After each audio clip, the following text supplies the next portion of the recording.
Welcome back to the Buds in the Box podcast. The Leafs lose 6-3 against the St. Louis Blues in a decent game. Not bad. The Leafs did play pretty poorly, but we did get some good things out of this. We figured out what the Leafs need to do more, and kind of St. Louis kind of just pointed out our flaws here. So it's an upsetting game to watch. Obviously, you don't get the 2 points, but what do you guys think about it? I mean, I don't know. I think we could have had definitely a better outcome from today's game. Um, I don't know.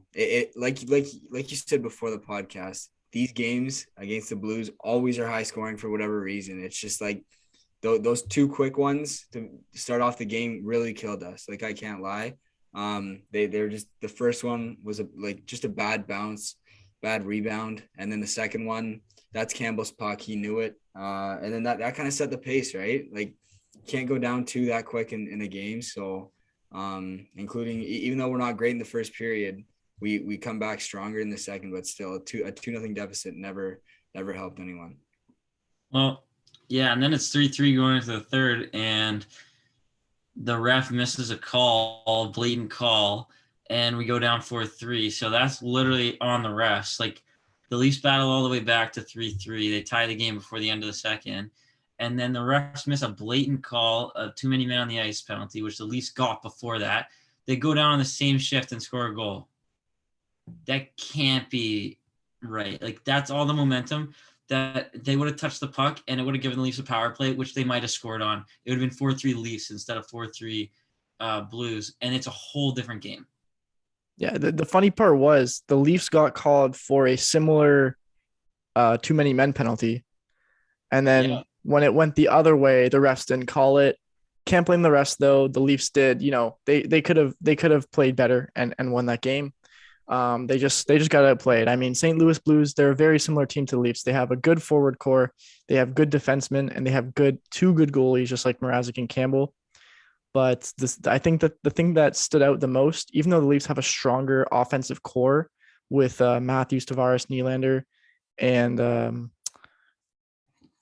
Tavares, sorry, they also lack physicality. Like even though they have physical guys on the bottom six end, Marner isn't a physical guy. Nylander isn't a physical guy. Matthews doesn't use his physicality to the best of his ability. Same with Tavares, and they're still pretty big guys, but they don't use it, and they got outbodied this game. I noticed that a lot. Did you guys notice that? Yeah, I feel like the only guy really that's getting in stuff is Bunting, who's like, I like that he's getting in guys' faces and stuff. That's like just what you need. You need to get other guys off their game and whatever, and he's good. But he is the only guy who's kind of using his body and making a difference physically. But he's Austin Matthews. Like he doesn't need to be making right. He's Mitch Marner. They're not meant to be going out there and hitting guys every shift, right? They're meant to be going out there and playmaking and scoring goals, which is what they do most of the time, right? Same with Tavares and Nylander. Like Nylander had 2 goals. You can't really blame him. Tavares had 2 assists. You can't blame him either. So it's more of just like they do their job pretty well, but they just didn't get didn't fall for them tonight, and that is what it is. But I would say in terms of people doing their jobs, I think everyone did what they're kind of supposed to do. Like Bunting got under Krug's skin. He drew a penalty. He draws the most penalties in the NHL, right? He gives the Leafs an advantage all the time. He was getting in guys' faces, making plays. He was battling in corners. Matthews and Marner, yeah, they had a not as good game as they usually do. Tavares and Nylander had a great game. So same with Kerfoot. So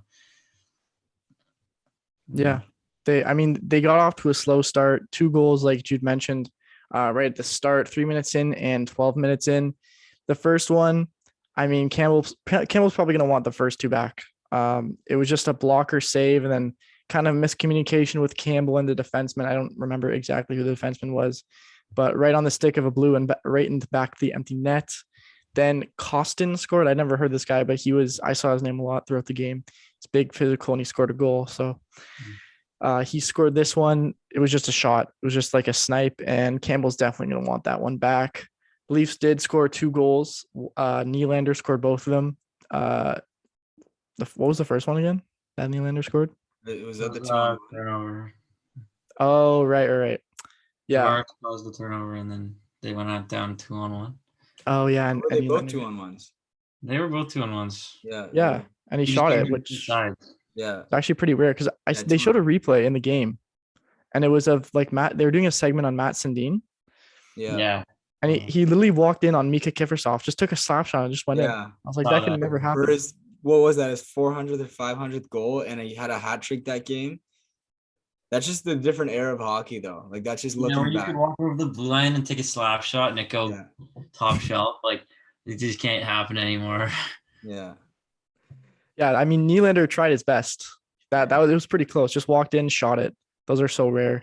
Mm-hmm. But yeah, they traded goals in the second period after that. Braden Shen with a goal.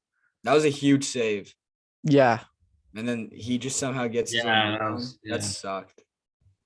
Yeah, the Blues have a lot of heart, and that was just a play that where he just didn't give up, kept going with it. And I mean, Campbell, all you can ask is for him to make the first save. The second save is all on the defenseman. Right? So the pass should never get across. He normally shouldn't make that save, and he did. And then they got the rebound to that. So, however, the first goal that rebound never should have happened. Yeah. So how do you let a rebound from a shot from out there just like drop in front of you? Yeah. Like just bounce right out to the guy there. It was perfect. He was sitting on the far circle and he directed it right to Buchnevich. I know. Even if it like was a little to the left or right, it would have been on like his backhand or like on his like too far of a reach to just like put it right in. Yeah. It was but he did, so yeah, that's definitely where the miscommunication came in. Yeah. And you know, when a goalie makes that mistake, like sorry. The defenseman should cover him, but just a miscommunication. Ilya Lyubushkin will cover that. That's right. Mark my words. There he is. He's here. Yeah, for those who don't know, we traded for Ryan Dzingel and Ilya Lyubushkin. We made a video on it. You guys can go check it out. It's our second most recent video.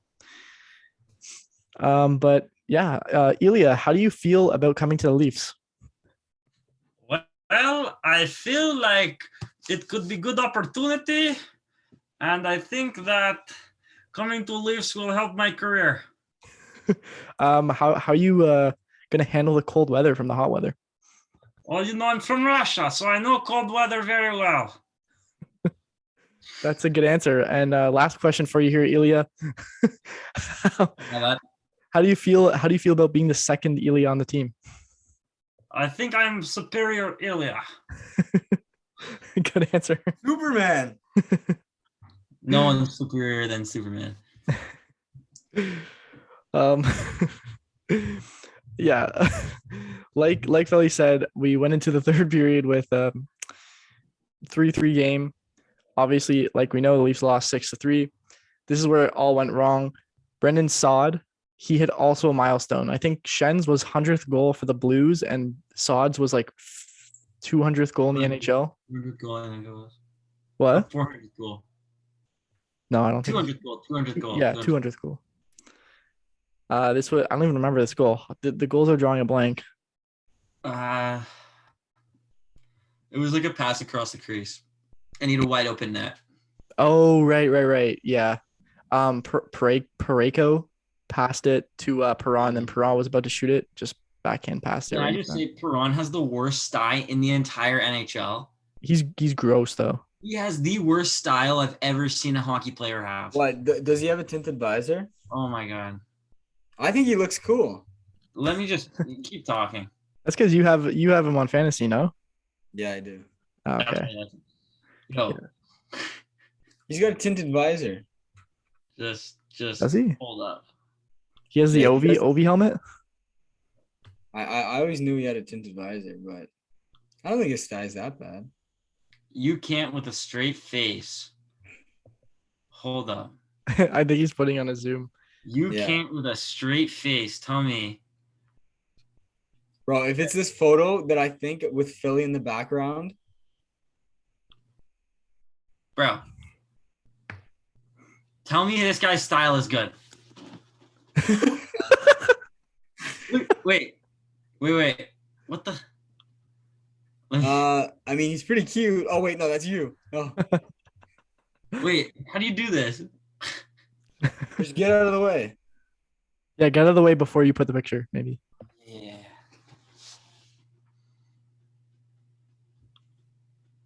There you go. What's so bad about that? Oops. Oops. His style is so bad. Oh, like, what do you hate about it? The visor, yeah. And his helmet. Yeah, his helmet's kind of dust. And the way he takes his stick, bro. He kind of looks like Anze Kopitar. He's just so dust. Oh, I didn't even notice the Anyway. cane. Yeah, but he's pretty. Oh gross. wait, shit, he does. What the fuck? This guy's living in Phil Kessel. Bro, Leafs and the era. shape of his visor, man. Come on. Yeah, that's dust. I didn't even know you can tint your visor in the NHL. I thought it was illegal. It's only for concussion protocol, I'm pretty sure. So 3 guys I think can do it. Wait, what? Not protocol. They changed it to only players who've had past concussions, and because of something with the lights, they're allowed to do it. I'm pretty sure Dzingel is one of them. Let me check Dzingel's. Oh yeah, you might be right. I remember when he had it on Carolina.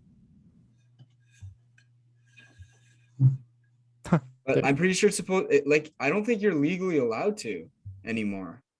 Oh. I thought you just couldn't because the goalies can't see your eyes. No, I just don't think you are unless you have had a past concussion. Like, why is Kopitar allowed to? It might be one of those. It might be like the rule where like you have to, like if you had it before the rule was implemented, then you can keep it. Yeah, It's like maybe. no visor, like the guys who just have no visor, like Ryan O'Reilly. Like he had no visor before the rule was implemented. Yeah. And then the rule was implemented, but they're allowed to keep it until they retire. Oh really?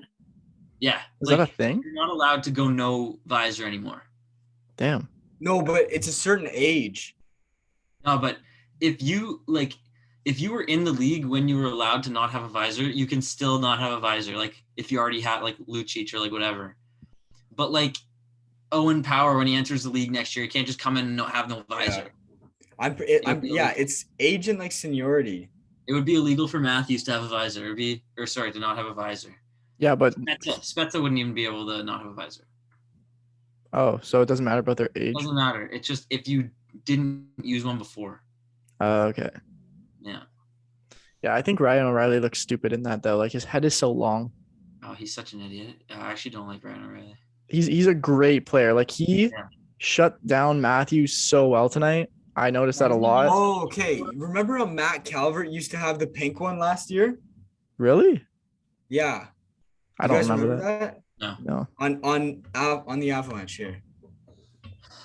All right. Well, while you're getting that picture, just quickly, Brendan Saad scores. Ryan O'Reilly scored a nice tip from Mikula, and then Buchnevich with the empty netter. And that basically sealed the deal for the Leafs. There was about 3 minutes left when that was scored. So it was basically game over there. Unfortunately, they dropped that game. Don't put 2 points on the board. They're still fighting for that first place spot in the Metro. The Atlantic. See? Oh. He had that for concussion protocol. Damn. Spotify listeners are so confused right now. Yeah, but Felly is right. It has something to do with age too, because like you can't just come into the league, but you also have to have a certain amount of years if you want something. So like I'm pretty sure like Matthews may be able to take his off or like do the like Komarov, remember? Because they got mad at Komarov for some reason for his tinted visor or tilted. You know how he wears it like super high up. Yeah.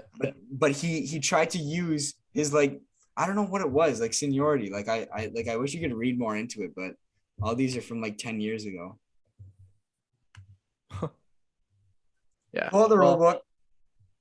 Well, regarding the Leafs, they're 6 points out of first place in the Atlantic, 3 points behind Tampa Bay and 6 points behind Florida. They have 1 game in hand, so if they didn't drop those those pair of games to Vancouver and I forget what the other team was. Calgary. What? Calgary. Calgary, right? Then they could have had a chance at first right now. But the season is still young. There's still 30 plus games to play.